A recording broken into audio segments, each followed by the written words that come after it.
Hi everyone, it's Jay here, and today I'm going to review some of the manga and manhwa I read over the summer in July and August. I read 10 volumes, although technically I read 20 because of the omnibus editions. Summer is very hit and miss for me. I either have lots of time to read or very little time because everything gets so busy, and this summer it was the latter. So I combined the 2 months into one video. So let's see what I thought.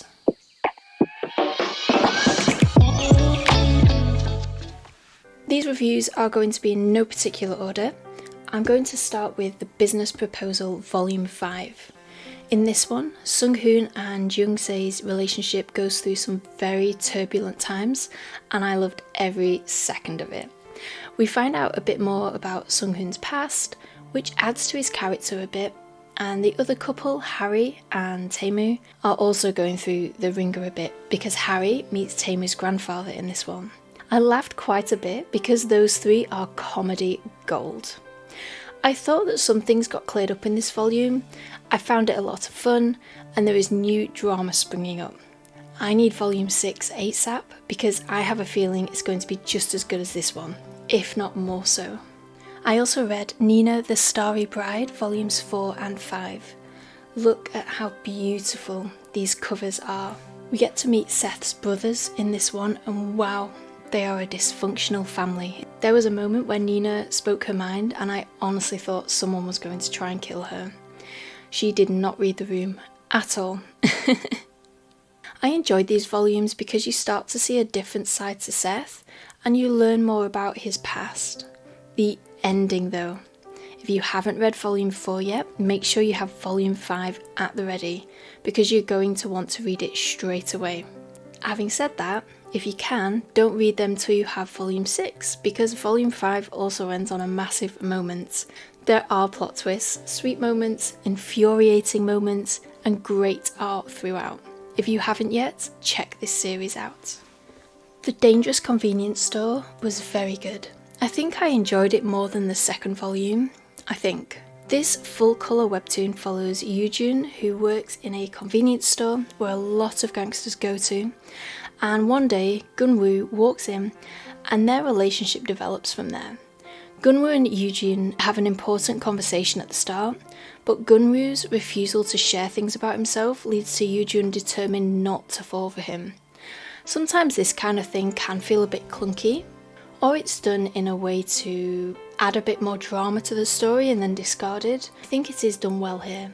It is completely understandable that Yoojun is wary of falling in love with someone who won't tell him even the basic stuff, like how many siblings he has. More people are introduced in this volume, which is definitely a good thing and makes for some humorous scenes. But I have to say, what is it with BL manhwas making characters sing in front of the guys they like? It is so embarrassing. It makes me physically turn away from the page in horror. Also, this arm pointing backwards, who looked at that and thought it looked good? It full on stopped me reading on. Apart from those two things, it was a good volume, and I'm looking forward to reading volume 4, which is being released in October.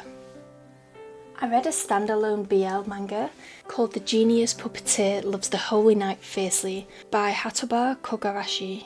I really enjoyed this manga. I am usually wary of standalones because apart from a few, I have been let down by them. To me, they're too short to allow a relationship to begin and to develop properly. Sometimes they take on too much and leave a lot unanswered, and the characters often lack character depth.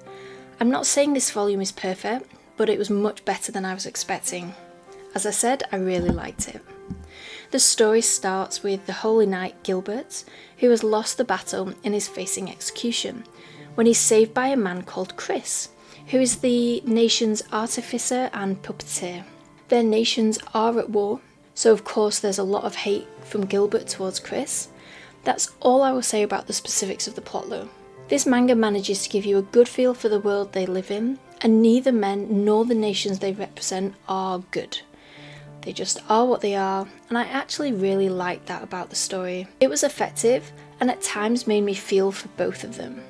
The art is gorgeous, and I especially loved the character's hair.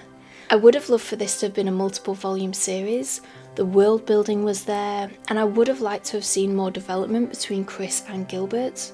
It was very good for standalone, but if it had been a series, wow. Finally, I'm going to review Skip Beat volumes 4 to 18. The fact that I read so many volumes is evidence enough that this is a fantastic series. So fantastic that I'm now worried about running out of omnibus editions to read, as they seem to come out once a year. So I haven't read any in September for this reason. For those who don't know, Kyoko went into the showbiz scene to get revenge from her former childhood friend, Sho, who breaks her heart.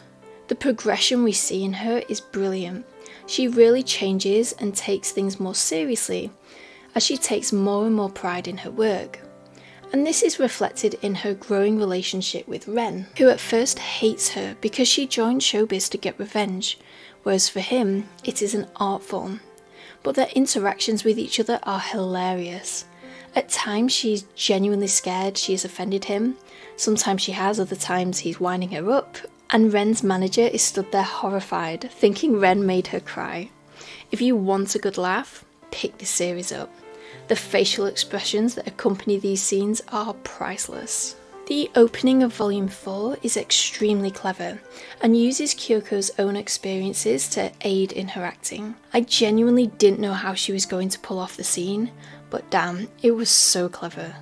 And this is one of the highlights of the series. The approach to acting, the thought processes behind certain decisions, and also the way Kyoko can turn full evil for her characters, and she does it so well. But then she gets upset because she wants to play the princess type characters surrounded by fairies. It's just so good. A new band is introduced in these volumes, and they're putting Sho's career into jeopardy, and this means we get to see more of Sho as well, which is always a good thing because we get to see a different side to Kyoko in those scenes, as well as with her little demon friends.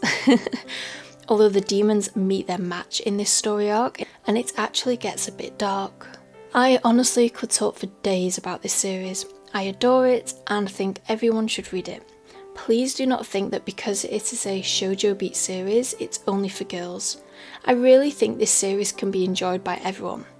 Unless you're only into horror, then this is not for you. So these are all the volumes I read in July and August.